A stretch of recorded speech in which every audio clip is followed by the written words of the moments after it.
आदरणीय सभापति जी, ये कोटेशन आजाद हिंद फौज की प्रथम सरकार के प्रथम प्रधानमंत्री नेताजी सुभाष चंद्र बोस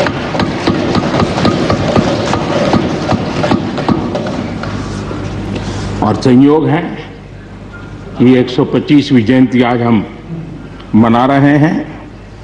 लेकिन दुर्भाग्य इस बात का है कि जाने अनजाने में हमने नेताजी की इस भावना को, नेताजी के इन विचारों को, नेताजी के इन आदर्शों को भुला दिया।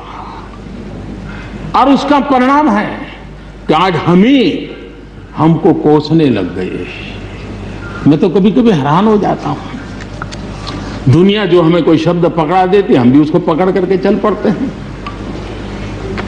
दुनिया की सबसे बड़ी डेमोक्रेसी, दुनिया की सबसे बड़ी डेमोक्रेसी, दुनिया की सबसे बड़ी डेमोक्रेसी सुनते हैं, हमको भी अच्छा लगता है। हाँ यार, भारत विश्व की सबसे बड़ा लोकतंत्र। लेकिन हमने अपने युवा पीढ़ी को यह सिखाया नहीं कि भारत ये मदर ऑफ डेमोक्रेसी है,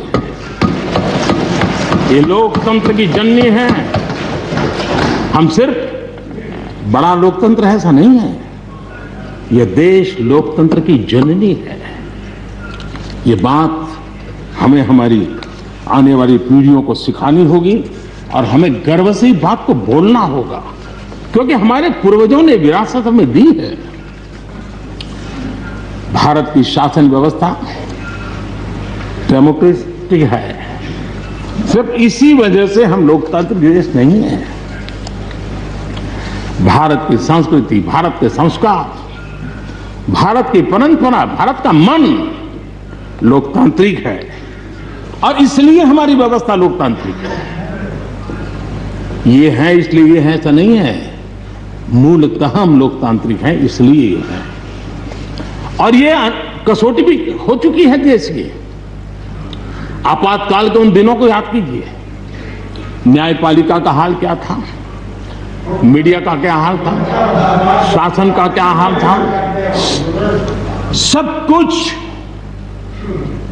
जेल खाने में परिवर्तित हो चुका था। लेकिन इस देश के संस्कार, इस देश का जनमन जो लोकतंत्र के रंगों से रंगा हुआ था, उसको कोई हिला नहीं पाया था। मौका मिलते ही उसने लोकतंत्र को प्रस्थापित कर दिया। ये लोगों की ताकत, ये हमारे संस्कारों की ताकत है, ये लोकतांत्रिक मूल्यों की ताकत है।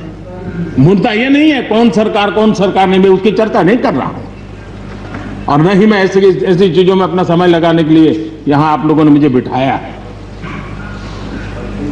हमें लोकतांत्रिक मूल्यों की रक्षा करते हुए आगे बढ़ना है। आत्मनिर्भर भारत के संबंध में भी चर्चा हुई। मैं हमारे साथी धर्मेंद्र प्रधान जी के बहुत ही अभ्यासपूर्ण और आत्मनिर्भर भारत की हमारी दिशा क्या है उसका विख्यात विस्तृत उन्होंने बयान किया है। लेकिन एक बात सही है कि आर्थिक क्षेत्र में भी आज भारत की जो एक पहुंच बन रही है, कोरोना काल में दुनिया के लोग निवेश के लिए तरस रहे हैं, सारी बातें बाहर आ रही हैं। लेकिन भारत है जहां रिकॉर्ड निवेश हो रहा है। सारे तथ्य बता रहे हैं कि अनेक देशों की अर्थस्थिति डामाडोल है, जबकि दुनिया भारत में डबल डिजिट ग्रोथ का अनुमान लगा रही है। एक तरफ निराशा का माहौल है तो हिंदुस्तान में एक आशा की किरण नजर आ रही है। ये दुनिया की तरफ से आवाज उठ रही है।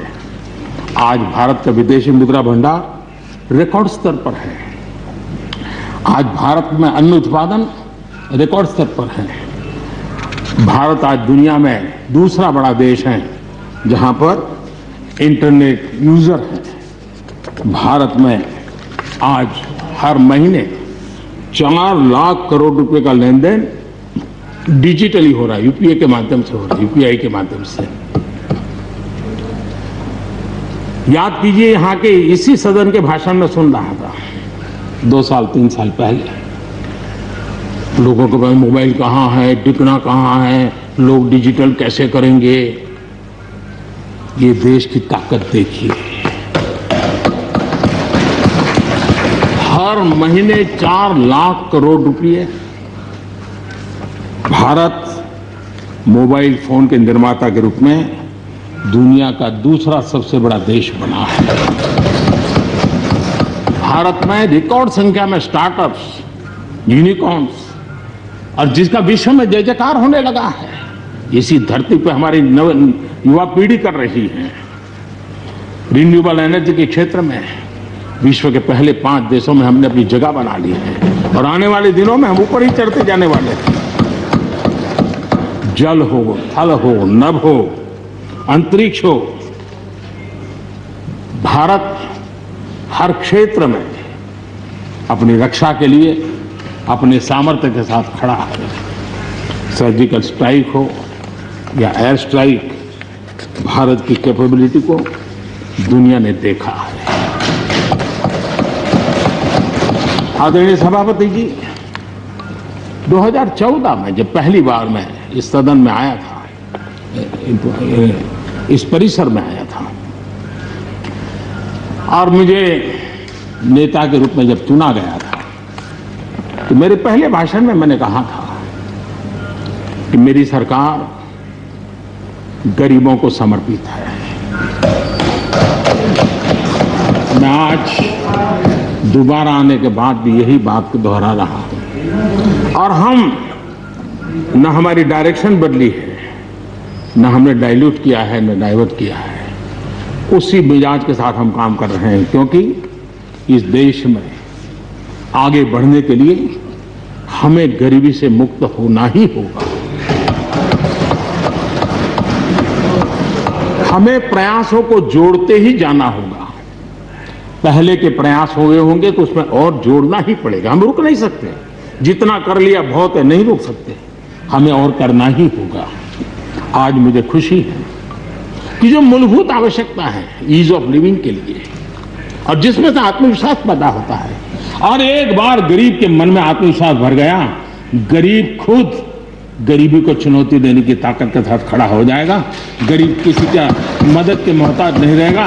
तो मेरा अनुभव है, और इसलिए मैं कहता हूं, मुझे खुशी है 10 करोड़ से ज्यादा शौचालय बने, 41 करोड़ से ज्यादा लोगों के बैंक खाते खुले, 2 करोड़ से अधिक गरीबों के घर बने, 8 करोड़ से अधिक मुफ्त गैस के कनेक्शन दिए गए, 5 लाख रुपए तक मुफ्त इलाज गरीब की जिंदगी में एक बहुत बड़ी ताकत बनकर के उभर रही है। ऐसी अनेक योजनाएं जो गरीबों के जीवन में बदलाव ला रही हैं, नया विश्वास पैदा कर रही हैं। नमस्कार, मैं हूं मानक गुप्ता। अगर आपको हमारा ये वीडियो पसंद आया हो तो इसे लाइक और शेयर जरूर करें, और हां, हमें सब्सक्राइब और फॉलो करना ना भूलें, ताकि आप देश और दुनिया की कोई खबर मिस ना करें। तो जुड़े रहिए हमारे साथ और देखते रहिए न्यूज़ 24।